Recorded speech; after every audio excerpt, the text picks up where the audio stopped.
A Ieda Nascimento está perguntando, Conde, como está o Fernando Brito? Ele está melhor? Nos dê notícias dele, por favor. Olha, notícia que eu tenho do Fernando Brito é que ele está em casa, tá se recuperando, ainda não está bem.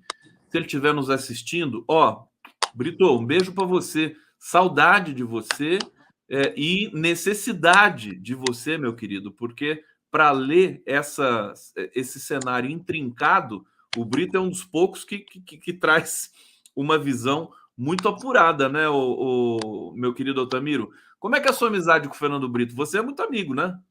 Gosto muito do Fernando, gosto muito dele. Gosto desde a época... Conheci o Fernando Brito quando ele montou o Tijolaço, né? Quando estava na assessoria lá do Brizolinha, no Ministério do Trabalho, como secretário executivo. E sempre uma relação... O Tijolaço faz uma baita falta. O blog do Fernando Brito faz uma baita falta. O Fernando Brito é um dos jornalistas mais brilhantes do Brasil, um dos caras com conhecimento vastíssimo, vastíssimo. Tem uma trajetória que é impressionante, todo mundo se lembra do quem que foi Cid Moreira, lendo aquela fala do Brizola, né? Contra a Globo. No Jornal Nacional, né? No Jornal Nacional, Cid Moreira com aquela cara de bunda lendo a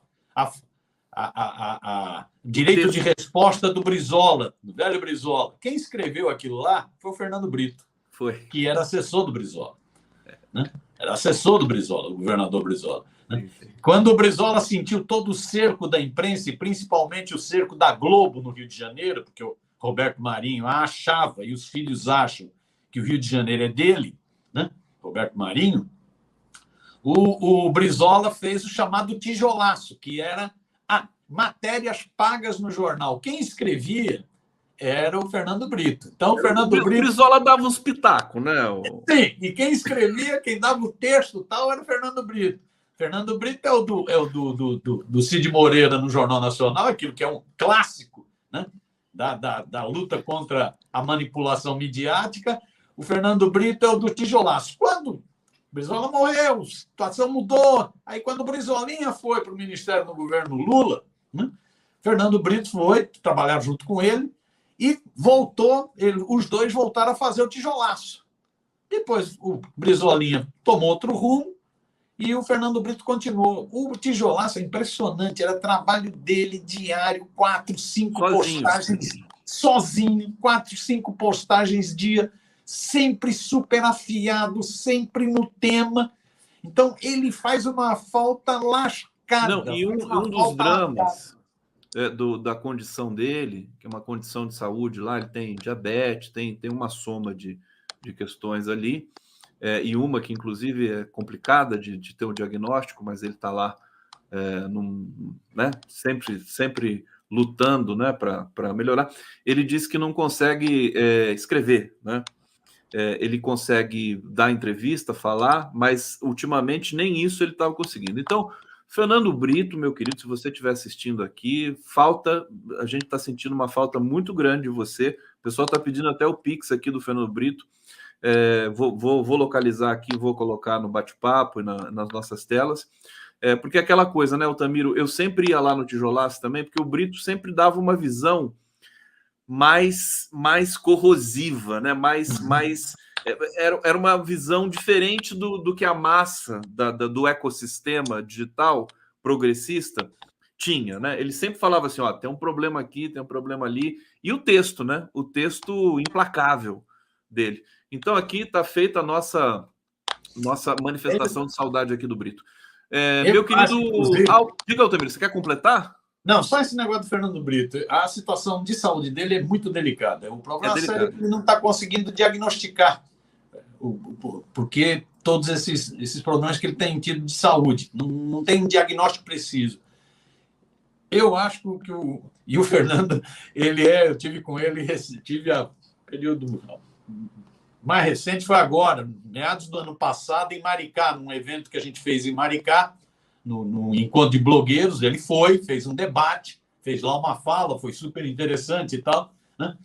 E conversamos um pouco, infelizmente muito corrido, conversamos um pouco. Depois soube dos problemas de saúde, várias idas ao hospital, ele está indo recorrentemente ao hospital e sempre com esse problema. Não tem um diagnóstico preciso. Qual é a causa de tantos transtornos de saúde que ele está tendo? Por que está agravando tanto? Eu acho que o Fernando, vou brincar aqui com ele, devia ser menos cabeça dura. Tem muita gente querendo ajudá-lo. Eu sei de muita gente. Ele tinha, sei lá o que fazer, mas tinha que procurar mais especialistas, tem que procurar médicos de ponta para tentar descobrir o que é isso. Antes que seja tarde. Antes que seja tarde. Fernando é uma pessoa de uma ética impressionante. Então ele fica, inclusive, nessa coisa de recusar ajuda. Ele recusa, exatamente. Pois é, não pode. Não pode. Né? Eu sei de várias pessoas que estão se predispondo a ir atrás, a ajudar. Né? Eu acho que... Eu vou reforçar o que você está falando. Muito preocupado com a situação do Fernando. Porque é justamente isso. Eu também sei da quantidade de todo mundo que admira o Fernando Brito, né? E que pode ajudar.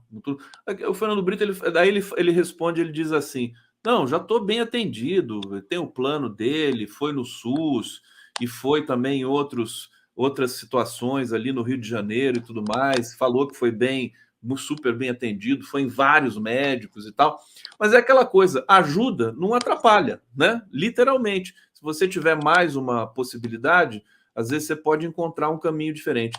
Mas a gente tem que respeitar também, né, a escolha dele, e lógico, é o que eu faço, porque senão ele fica bravo com a gente. Você sabe, e dá bronca, assim, para com esse negócio. Tá? O Fernando... Ai, meu Deus, não dá, viu? É um prisionista raiz. É raiz mesmo, viu? Vamos torcer para ele logo estar em breve aqui, que tá todo mundo com saudade.